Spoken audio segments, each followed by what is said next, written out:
Hello, ನಮಸ್ತೆ. Welcome back to my channel. ಎಲ್ಲರೂ ಹೇಗಿದ್ದೀರಾ? ಇವತ್ತಿನ ವ್ಲಾಗಲ್ಲಿ ಜವಾದು ಪೌಡರ್ ಬಗ್ಗೆ ತಿಳಿಸ್ಕೊಡ್ತಿದ್ದೀನಿ.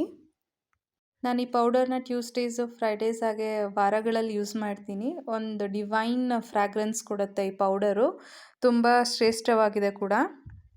ಈ ಪೌಡರ್ನ ದೀಪಕ್ಕೆ ಎಣ್ಣೆ ಬಿಡ್ತೀವಲ್ಲ, ಆಗಲೇ ಒಂದು ಪಿಂಚಷ್ಟು ಹಾಕ್ಕೊಂಡ್ರೆ ಸಾಕು. ಅದೇ ಅಷ್ಟೊಂದು ಫ್ರ್ಯಾಗ್ರೆನ್ಸ್ ಇರುತ್ತೆ ಮತ್ತು ಏನೋ ಒಂಥರ ಡಿವೈನ್ ಸ್ಮೆಲ್ ಇರುತ್ತೆ. ಇದು ನನಗೊಬ್ಬರು ನನ್ನ ಫ್ರೆಂಡ್ ರೆಫರ್ ಮಾಡಿದ್ದು. ನನಗಂತೂ ಇದು ಪಾಸಿಟಿವ್ ಆಗಿ ವರ್ಕ್ ಆಯಿತು. ಆಲ್ಮೋಸ್ಟ್ ನಾನು 6 ಮಂತ್ಸಿಂದನೂ ನಾನು ಇದನ್ನು ಯೂಸ್ ಮಾಡ್ತಾ ಇದ್ದೀನಿ. ಇದಂತೂ ತುಂಬ ಗುಡ್ ಎನರ್ಜಿ ಕೊಡುತ್ತೆ, ಮನಸ್ಸಿಗಾಗಲಿ ಮನೆಗಾಗಲಿ. ನನಗಂತೂ ತುಂಬ ಸಮಾಧಾನ ಇದೆ ಇದನ್ನು ಹಚ್ಚಿ ಪೂಜೆ ಮಾಡೋದ್ರಿಂದ. ಯೂಶ್ವಲಿ ನಾನು ಫ್ರೈಡೇಸು, ಟ್ಯೂಸ್ಡೇಸ್ ಎಲ್ಲ ಹಚ್ಚಿ ಪೂಜೆ ಮಾಡ್ತೀನಿ. ನೀವು ನೋಡ್ತಿರ್ಬೋದು.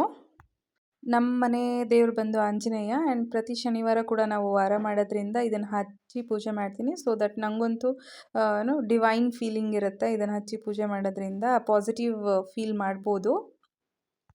ಈ ಜವಾದು ಪೌಡರ್ನ ನಾನು ಇನ್ನೊಂದು ಥರ ರೀತಿಯಲ್ಲೂ ಕೂಡ ಯೂಸ್ ಮಾಡ್ತೀನಿ. ಫ್ಲವರ್ ಬೌಲ್ ಬರುತ್ತಲ್ಲ, ಅದಕ್ಕೆ ನೀರು ಆ್ಯಡ್ ಮಾಡಿ ಅದಕ್ಕೂ ಫ್ಲವರ್ಸಲ್ಲೆಲ್ಲ ಡೆಕೋರೇಟ್ ಮಾಡಿ ಯೂಸ್ ಮಾಡ್ತೀನಿ. ಇದನ್ನು ಯೂಶ್ವಲಿ ನಾರ್ತ್ ಈಸ್ಟ್ ಕಾರ್ನರಲ್ಲಿ ಇಡೋಕ್ಕೆ ಹೇಳ್ತಾರೆ. ಹಾಗಾಗಿ ನಾನು ಅದನ್ನೇ ಫಾಲೋ ಮಾಡ್ತಾ ಬಂದಿದ್ದೀನಿ. ನೀವು ನೋಡ್ತಿರ್ಬೋದು ವಿಡಿಯೋದಲ್ಲಿ. ನಾನು ಒಂದು ಪಿಂಚ್ ಆಫ್ ಜವಾದೆ ಪೌಡರ್ ಆ್ಯಡ್ ಮಾಡಿ ಅದಕ್ಕೆ ಫ್ಲವರ್ಸ್ ಇಡ್ತಿದ್ದೀನಿ. ನಮ್ಮ ಮನೆಯಲ್ಲಿ ನಾರ್ತ್ ಈಸ್ಟ್ ಕಾರ್ನರಲ್ಲಿ ನನಗೆ ಜಾಗ ಇದೆ, ಹಂಗಾಗಿ ಇಡೋಕ್ಕೆ ಅವಕಾಶ ಇದೆ. ಸೊ ಹಾಗಾಗಿ ನಾನು ನಾರ್ತ್ ಈಸ್ಟ್ ಪ್ಲೇಸಲ್ಲಿ ಇಡ್ತಿದ್ದೀನಿ. ಅಲ್ಲಿ ಕೂಡ ಈಗ ಯಾರು ಗೆಸ್ಟ್ ಬಂದ್ರೂ ಅದೊಂಥರ ಡಿವೈನ್ ಫ್ರ್ಯಾಗ್ರೆನ್ಸೇ ಇರುತ್ತೆ ಮನೆಯಲ್ಲಿ. ನೀವು ನೋಡ್ತಿರ್ಬೋದು. ನಮ್ಮ ಮನೇಲಿ ನನಗೆ ನಾರ್ತ್ ಈಸ್ಟ್ ಬಂದು ತುಳಸಿ ಕಟ್ಟೆ ಹತ್ರನೇ ಇರೋದು, ಹಾಗಾಗಿ ನಾನು ಅದನ್ನಲ್ಲೇ ಇಟ್ಟಿದ್ದೀನಿ. ಈಗ ನೀವೇನು ನೋಡ್ತೀರಾ, ಇದು ಮಾರ್ಬಲ್ ಫ್ಲವರ್ ಪಾಟು. ಇದನ್ನು ನಾನು ಆನ್ಲೈನಲ್ಲಿ ತರಿಸಿದ್ದು. ಇದಕ್ಕೂ ಕೂಡ ಜವಾದೆ ಪೌಡರ್ ಆ್ಯಡ್ ಮಾಡಿ ಫ್ಲವರಲ್ಲಿ ಡೆಕೋರೇಟ್ ಮಾಡ್ತಾ ಇದ್ದೀನಿ. ನಮ್ಮ ಮನೇಲಿ ಸಪ್ರೇಟ್ ಬುದ್ಧ ಏರಿಯಾ ಇದೆ, ಸೊ ಅಲ್ಲಿ ಕೂಡ ನಾರ್ತ್ ಈಸ್ಟ್ ಕಾರ್ನರ್ ಬರುತ್ತೆ. ಹಾಗಾಗಿ ನಾನು ಆ ಫ್ಲೋರ್ಗೆ ಹೋದಾಗ್ಲೂ ಒಂದು ಡಿವೈನ್ ಫೀಲಿಂಗ್ ಇರಲಿ ಅಥವಾ ಎತ್ನಿಕ್ಕಾಗಿ ಕಾಣಿಸ್ಲಿ ಅಂದ್ಬಿಟ್ಟು ನಾನು ಇದನ್ನು ಕೂಡ ಅಲ್ಲಿ ಡೆಕೋರೇಟ್ ಮಾಡೋಕ್ಕೆ ಯೂಸ್ ಮಾಡ್ತೀನಿ. ಇಂದ ನಾನು ಬ್ಲಾಗ್ ಹಾಕಿರಲಿಲ್ಲ, ಬಿಕಾಸ್ ಕೋಲ್ಡ್ ಆಗಿತ್ತು. ಹಾಗಾಗಿ ವಾಯ್ಸ್ ಓವರ್ ಕೊಡೋಕ್ಕೆಲ್ಲ ಕಷ್ಟ ಆಗ್ತಿತ್ತು, ಹಾಗಾಗಿ ಹಾಕಿರಲಿಲ್ಲ.